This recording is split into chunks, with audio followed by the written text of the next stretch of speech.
Talk to me about the problem with nice guys then, talking about simps. Essentially, what nice guys do is what they suffer with is not that they're too nice or anything. It's just that they have incredibly weak boundaries when it comes to women.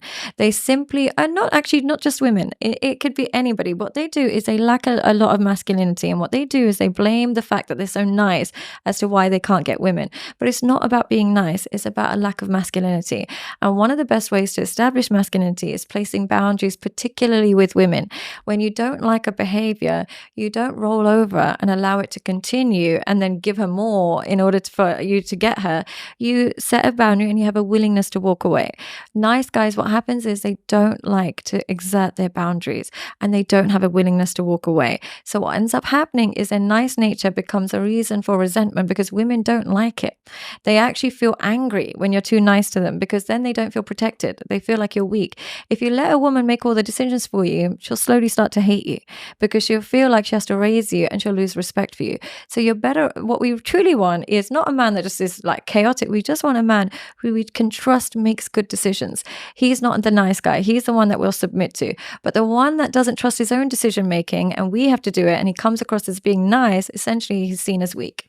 Yeah, overly pliable Yeah. is the term that But I think it's about. hard. Could you, like, how do you, as a man, make sure that you're nice and not weak? Like, it must be difficult because in this day and age, if you try and be like a bit more assertive, that I'm guessing it gets a lot of pushback. It's hard for a man. I don't know. I think you'd be surprised. I think that, you know, the line of acceptable behavior is way wider than most people think, right? You know, you can be assertive in a powerful, reassuring way without being a tyrant. Right.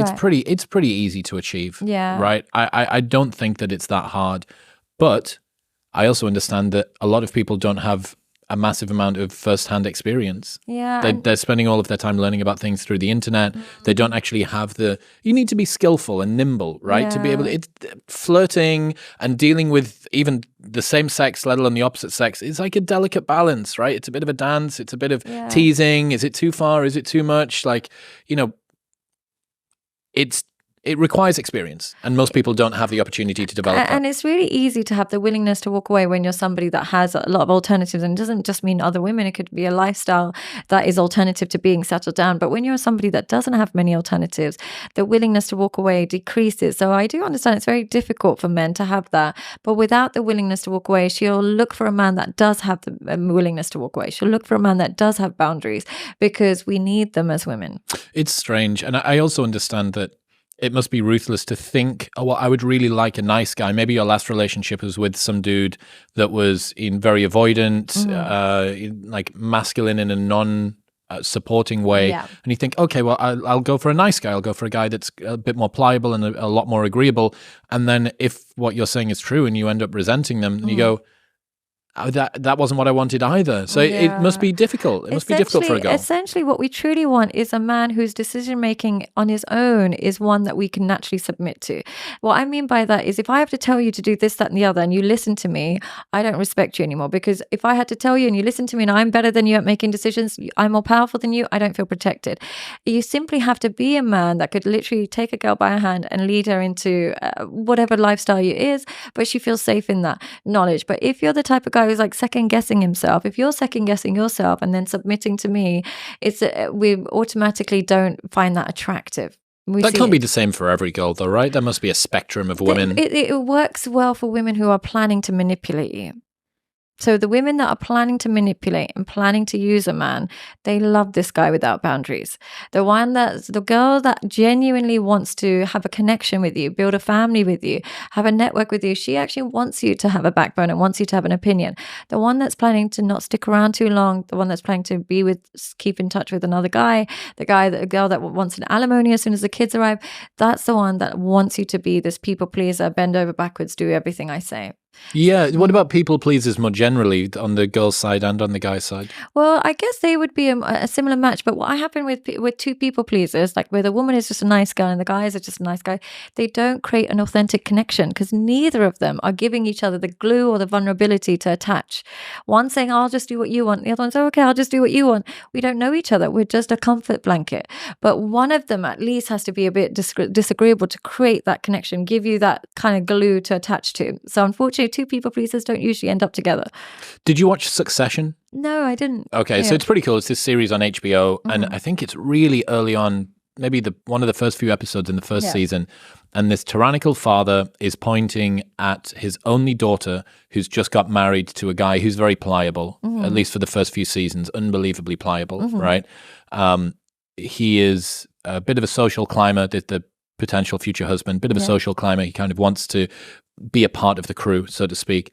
And he says the dad is just fucking going around the room like, this is something I don't like about you, and this is something I don't like about you. And he points at Shiv, the daughter, and he says, "You married a man that's beneath you because you're terrified of being betrayed." Oh, fucking painful. Very but in that true. moment, I saw something that's very true. You know, the people that are scared of losing their partner, a lot of the time will aggressively date down, because they know that they're so far ahead of what that partner would typically be in a relationship with. With Shiv, it's largely resources and money and access, which is kind of strange because the dynamics flipped typically from the way it would be. But that really, it's like one of the most brutal insults. Like, it insults both of them at the same time with one thing. You married a man that's beneath you because you're terrified of being betrayed. And it's very true. A lot of women and men use that strategy, but the problem is you almost guarantee the divorce. If I marry someone beneath me to prevent him cheating on me, that doesn't change the other aspect that is required for a healthy relationship, which is bringing equal value to each other's life. And when one feels like they are married below, it doesn't work out either. The true connection comes when you both bring equal value, and you choose to be with each other rather than he can't do any better or she can't do any better. Eventually that catches up, because a person with low self-esteem who feels like they've been punching eventually starts to get so much low self-esteem that they might seek external validation. So they might be more likely to cheat or more likely to betray you, because at some point they can feel that they know that you're above them, and that low self-esteem can create a desire to connect outside. So unfortunately, there isn't really a cure to that other than true connection. But one thing I would say about people pleasing, they say that it's linked to an absent father. They say that having a father figure does is that rough and tumble kind of play and that harsh criticism gets you in the habit of speaking truth, even if it's not the nicest thing to do. Whereas the absence of that can actually make you think that you're going to offend, because it's easy to offend mum, it's harder to offend dad. So when you get used to that rough and tumble kind of verbal altercations with fathers, it prepares you for the real world of where you are less sensitive and more likely to be truthful rather than people pleasing. What about the opposite then? What about treat them mean, keep them keen, as opposed to people pleasing? Again, another tactic that's very much advocated in current dating, but is again counterproductive, because the moment you treat people mean, you filter out healthy people. Healthy people don't stick around to be treated badly. That doesn't go in line with their template of relationships. Healthy people have a template of relationship that requires mutual respect. Now, when they're with somebody who treats them mean, they filter themselves out. They understand they might work on it for a little bit, but they recognize where they're not welcome. When you're treating them mean, keeping them keen, you're attaching to somebody that has incredibly low self-esteem, who expects to be treated like this, who will then, when you stop playing that game and actually want to commit to that person, or particularly that girl, she'll become volatile. She'll self-sabotage because she's so used to being treated mean. Commitment doesn't actually feel good. It feels unfamiliar. So she'll recreate some chaos in order to create the separation, because treating them mean, keeping them keen doesn't work, unfortunately.